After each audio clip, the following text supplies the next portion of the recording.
Let's talk about diastolic blood pressure. We said that in a normal person, diastolic blood pressure is about 80 millimeters of mercury.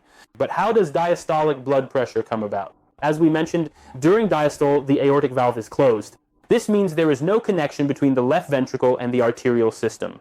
So this diastolic blood pressure that we say is 80 millimeters of mercury. Where does it come from? What is the reason for it?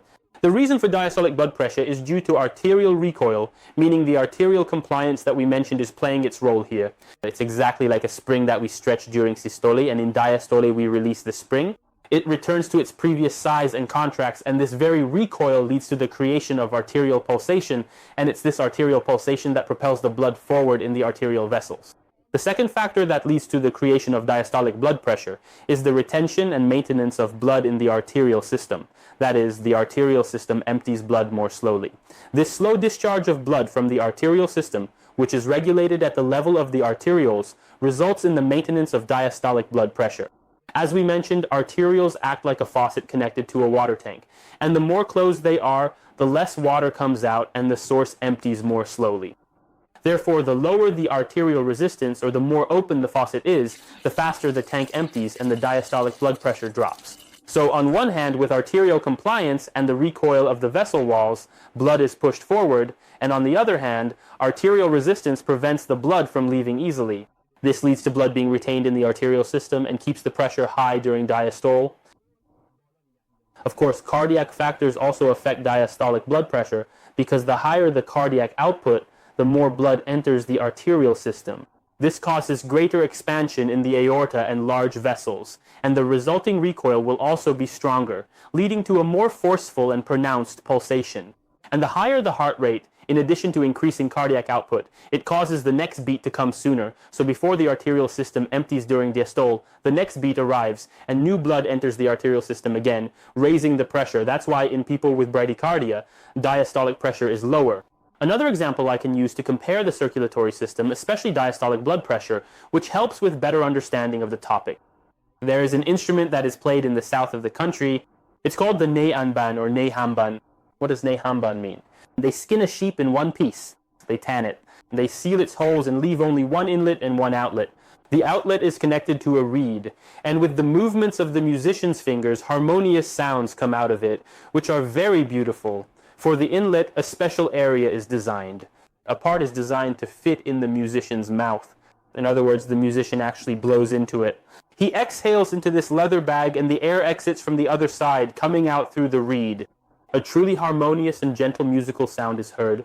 So, what's the interesting point about this music? To play this music, the musician doesn't need to constantly blow into it and exhale air into the bag. Because this bag is elastic, and during the moments when the musician gets tired, takes a break, or breathes in, because of the elasticity and recoil of this leather bag, air still comes out of the pipe and the music continues to play. Whereas if instead of this leather bag, there was a rigid container like a metal tank, it wouldn't have this elastic capability. As soon as the musician got tired and took his mouth off the inlet of the reservoir, the music would immediately stop. And this is the same reason for the creation of diastolic blood pressure, which also happens in our blood vessels. This means that even though the connection between the arterial system and the left ventricle or the heart's pump is cut off during diastole, we still have diastolic blood pressure because of that elastic property. Now, if we want to more precisely compare this leather bag and this bagpipe to the arterial system, we can say that the leather bag is like the aorta and the large arteries which have elastic properties, or in other words, have compliance. The reed placed at the output end of the bag is like our arterioles, which play a regulatory role. That is, just as the musician uses their fingers to increase or decrease the airflow and prevents the air from being released all at once into the bagpipe's chamber. Our arterioles also regulate the output of the arterial system by increasing or decreasing resistance, preventing the pressure inside the arterial system from suddenly dropping or rising too high. The musician themselves plays the role of the heart and the left ventricle. The more forcefully and rapidly they blow air into the bagpipe's chamber, the greater the cardiac output becomes.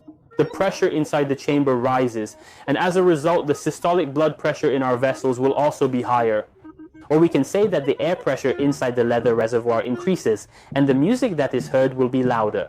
Or the next example we can use in this context to better understand diastolic blood pressure. It's the same example of a water hose. Imagine you have a water hose that you've just bought. It has flexible properties, and when you connect it to the faucet, As long as the faucet is open and water is flowing out of the hose, you can do the watering. When you turn off the faucet, because of its elasticity, it takes a few seconds for the flow of water, or in other words, the same flow coming out of the hose, to stop completely.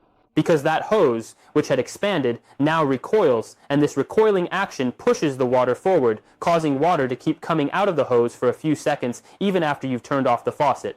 But if that same hose has been lying around in the yard for 5 or 10 years, exposed to heat and cold, it will have become stiff and rigid and lost its elasticity.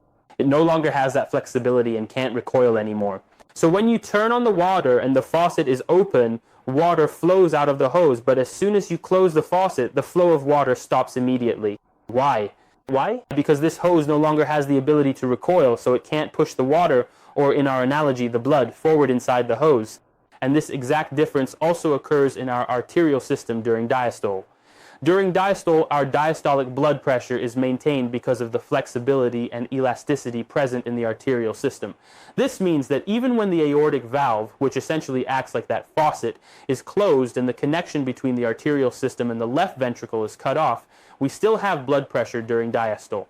But in elderly individuals whose aortic wall becomes atherosclerotic, stiffens, and loses its flexibility, this causes the diastolic blood pressure to even drop during diastole.